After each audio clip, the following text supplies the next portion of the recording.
or on the cloud, putting the mobile component in place, the big data analytics, likewise.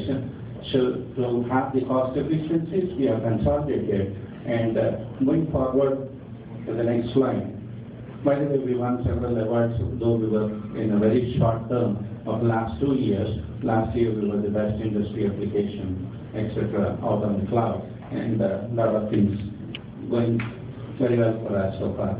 So primarily, what's the objective of the incubator? I will not go too much into that, but we have matured enough in terms of launching out this IP product into the market. So primarily, who are the players, etc., we'll talk shortly in the ensuing slide. But IP holds a lot of potential. Globally, you see everyone, whether they build the product or not, IP is the way to go for the companies to have the global patent portfolio management, number one, and then contain the cost, and three, IP monetization. How do I make money with the product or the IP that I have? So, and we help them to do the end-to-end automation. So this includes enterprise customers, small to medium customers, and universities as well. So here are some of those offerings who are hosted and predominantly, and a few of them we have on-premise as well. So over the last couple of years, we established a lot of customers across the globe, billion-dollar customers to a whole bunch of startups, and of course, universities are bringing a lot of tone these days. So we have customers globally, and since there's a lot of traction, we're going out internationally. That's where we were looking forward to raise a lot of funds now in terms of going out to Brazil, China, and other countries. So far so good within US and Europe. So that's in brief, and probably this slide will give you the perspective of where we are heading. We have good revenue numbers, and for the next couple of years, we're all set. And this is our roadmap, and probably offline I'll be there or the booth. Probably you can just stop in if you have any questions. Thank you.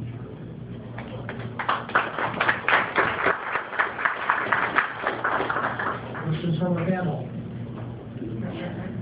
Could you describe your success in the U.S.? You were saying that you want to go international very soon, so why so soon?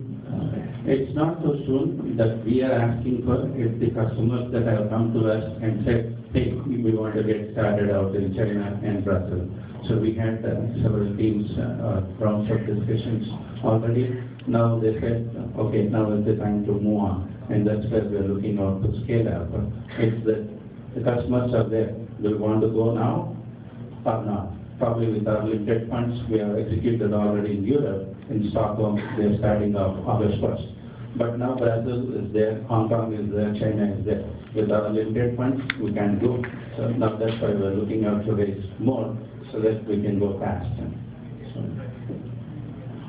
Just a follow-up question. Sure. If you just have to stay in the U.S., okay. So how large you think this business could be just in the U.S. in 5 years? Yeah, overall, to give you a market perspective, this is a $30 billion market. And if you're primarily focused in U.S., roughly you're seeing about 45% to 50% of the market. And China is an emerging country out here. Last year, if you see, there were 4 companies that are topped in the top 10 where the patents were contributed. And likewise, China has now equal to US share. That's almost close to 40% now. And next 3-4 years, it's growing. So all the more we have the company in proportion to get there.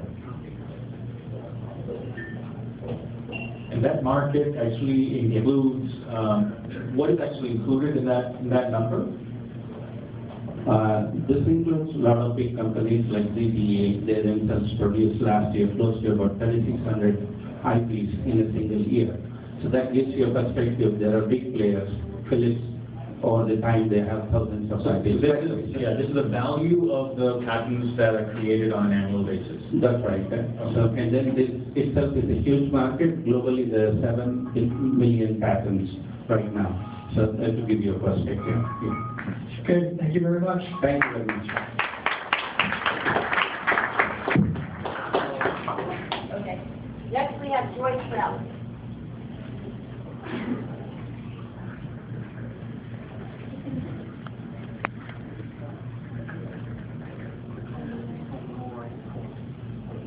Now, those three companies that you give me slides, when we get to the company of Tech, they're not going to use the flash drive, and we'll switch out. They'll be after this one.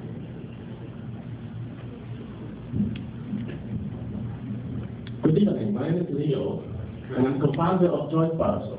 We develop technologies that help parents to better understand the educational needs for their 2 to 6 years old children better than the parents themselves.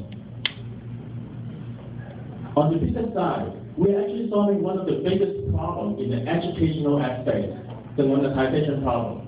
From our research, we understand that the parents are actually willing to pay for the content, except that they lack the information and the knowledge to make a purchase decision. Joint Palo, as the iPad marketplace, is the first to adopt the holistic development framework published by the United States government called the Head Start Child Development and Early Learning Framework. Through our proprietary technology, we track the child's every single interactions while they're playing games on our platform. Then we turn these interactions into their personalized holistic profile. On one hand, we share this profile with the parents so that they know exactly which area the kids are good at and which area the kids is lacking stimulation. On the other, our recommendation engine then provides content recommendations that fit the child's specific needs. Once the parents are convinced with the content, a click of a button, the content will stream right into the Joint Palo platform without ever sending the parents back to the App Store to download. So, as you can see, kids just have fun and play games on our platform. More games they play, better the profile will become, and easier for the parents to make further purchase decisions. As a result, more games for the kids to play in the future. And in the United States alone, with about 15 million children between 2 to 6 years old, this market is worth about $3.9 billion a year. And this is just in the United States alone. And the content for 2 to 6 years old is portable, very easy to port, and cost-effective around the globe. And our business model is very simple. We have 2 major revenue streams. One, we take commissions on selling the content in 2 modes. One, a la carte, and another is through a subscription model.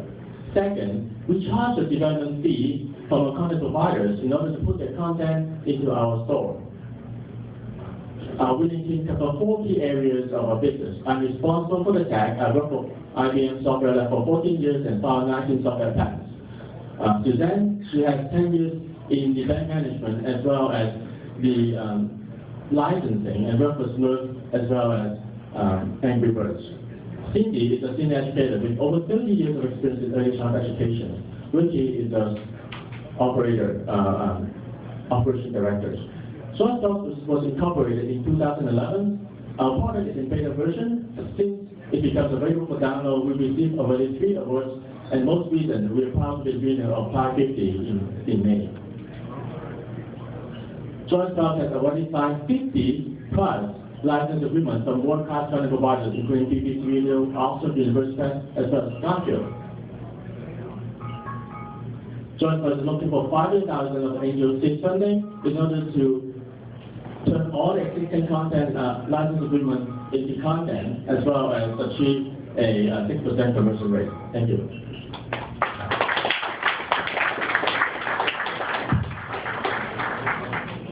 So you mentioned that you've got 2 revenue streams, right? Monthly subscription, and you've got folks who have to pay to be seen on your site.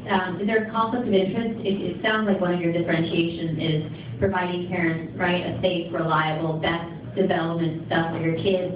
But what if the best development app is not someone who will pay to be on your site?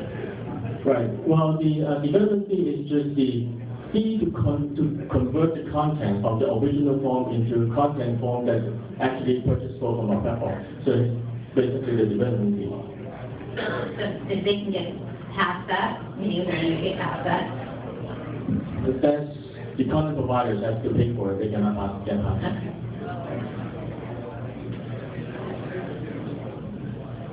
The licensing agreement that you mentioned, is that a revenue stream or is that simply some kind of partnership? Well, this is it's basically we do revenue sharing with the content providers. Is there any minimum guarantee with the BBCs and the other content owners? Most of them do not. A couple of them we did provide an NG.